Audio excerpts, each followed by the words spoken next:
আমি বিচাৰিছোঁ এই যে হ'ল য'ত আমাৰ মানুহৰ জনসংখ্যা বেছি আছে, যেনেকুৱাকৈ বৰাক ভেলীত মানে পাথাৰ কান্দি হওক বা ৰাতাবাৰী হওক, এনেকুৱা কিছুমান সমষ্টি আছে য'ত আমাৰ মানুহ মেজৰিটি আছে। আমি সংৰক্ষণ, আমি ৰিজাৰ্ভেশ্যনৰ পক্ষ নিবিচাৰোঁ।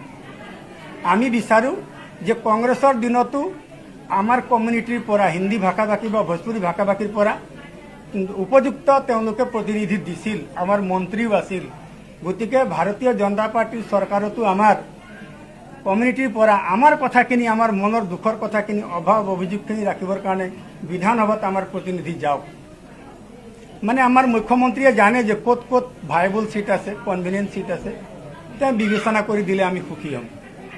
আদাৰৱাইজ আমাৰ মানুহখিনিতো আপোনালোকে জানে যে মই অবিভক্ত দৰং জিলাৰ এগৰাকী ফাউণ্ডাৰ সদস্য ভাৰতীয় জনতা পাৰ্টিৰ আৰু ৰাষ্ট্ৰীয় স্বয়ংসেৱক সংঘৰ যিটো কাৰ্যালয় বনোৱাত আছে, তাতে আমাৰ গুৰুত্বপূৰ্ণ ভূমিকা আছে। আমি যেতিয়া জানো যে আমি মানে বিজেপি নিজিকে, তথাপি আমি বিজেপিৰ কাৰণে কাম কৰিছিলোঁ আৰু আমাৰ মানুহবিলাকে বিজেপিত ভোট দিছিল। গতিকে ভাল দিনত আমি আমাৰো 2-4জন প্ৰতিনিধি তাত বিচাৰিছোঁ। গতিকে এতিয়া কথা হ'ল কি, আগত যেনেকৈ কংগ্ৰেছৰ দিনত আমাৰ মন্ত্ৰী আছিলে, বিধায়ক আছিলে বা প্ৰাৰ্থী দিছিলে, সেই বস্তুটো আমি পোৱা নাই। অথচ আমাৰ মানুহখিনিতো বিজেপিমুখী, বিজেপিক ভোট দিছে।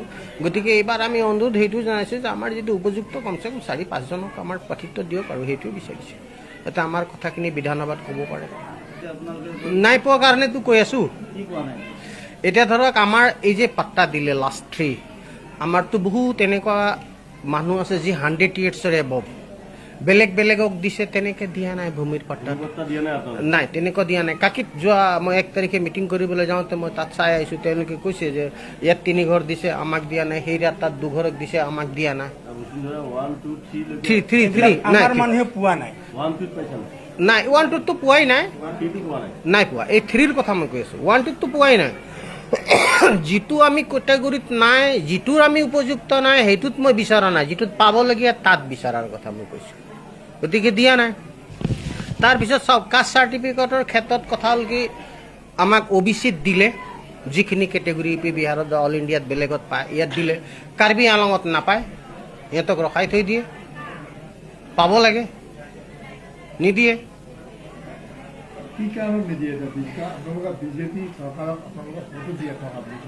নহয়, নিদিয়ে তাত কিছুমান সিহঁতৰ, তেওঁলোকক কাৰোবাক দিছে, কাৰোবাক দিয়া নাই। বৈষম্যটো হৈছে কাৰণেতো আমি কৈ আছোঁ। আমাৰতো ছাপোৰ্ট আছে, মানুহখিনি ভোট দিছে, আজিও দি আছে। এটা কথাত এই গভৰ্ণমেণ্টক ধন্যবাদ দিব লাগিব যে এই চৰকাৰ অহাৰ আগত যেনেকৈ আমাৰ গণহত্যা বা চলিছিল, সেই বস্তুটো নাই। আজি পৰিৱেশসমূহ ভাল, কিন্তু কথা হ'ল কি, বৈষম্যটো চলিছে। আপাৰ আছামতো আপোনাৰ লিখিছে, সাধাৰণ কথাত গোটেই কমিউনিটিকে গালি দিয়া হ'ল। কাৰ্বি আংলং দুটাই, কোনোবা গো বেক কৰিলে, কোনোবা এটাই, যিটো তাক যদি সোধা যায় গো বেক আৰু এই চাইনিজ, এইটো কি কথা সি চিনি ক'বও নোৱাৰিব। বেলেগ কমিউনিটিয়ে সেই কথা ক'লে, সেই লোকৰ ওপৰত কেছ লোৱা নহ'ল, FIR নহ'ল, আমাৰ মানুহখিনিৰ ওপৰত হ'ল। বেলেগেওতো কৈছে বেয়াকৈ, কিন্তু সিহঁতৰ ওপৰত FIR নহ'ল, আমাৰ মানুহখিনিৰ ওপৰত FIR হ'ল। বৈষম্যটো হৈছে। সেই যিখিনি নিৰ্দোষী মানুহৰ ঘৰ দুৱাৰ জ্বলোৱা হ'ল পুলিচৰ সন্মুখত, সেই মানুহখিনিতো ক্ষতিপূৰণ দিব লাগে, নাই দিয়া। আৰু মই নিজে প্ৰেজেন্স, DGP তাত বহি আছে, IGP SP বহি আছে। আপোনাৰ ৱালটোৰ ইমান ইয়াতকৈ কম দূৰত বাইচাইকেল 2টা জ্বলাই দিলে, দুপৰীয়াৰ ঘটনা। 300-400 পুলিচ আছে, এৰি দিছে, তহঁত লাগি থাক। কিয় কৰিব লাগে এইটো প্ৰশাসনে?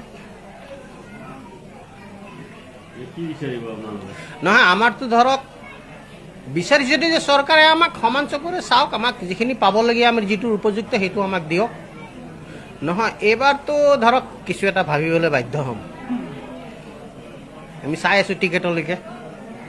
আমি যেনেকৈ চৰকাৰক আৰম্ভণিৰ পৰা এতিয়ালৈকে আমাৰ মানুহখিনি যেনেকৈ ভোট দিলে বা একদম অন্ধভক্ত নিচিনা সমৰ্থন কৰি আছে, আজিৰ ডেটতো আছে।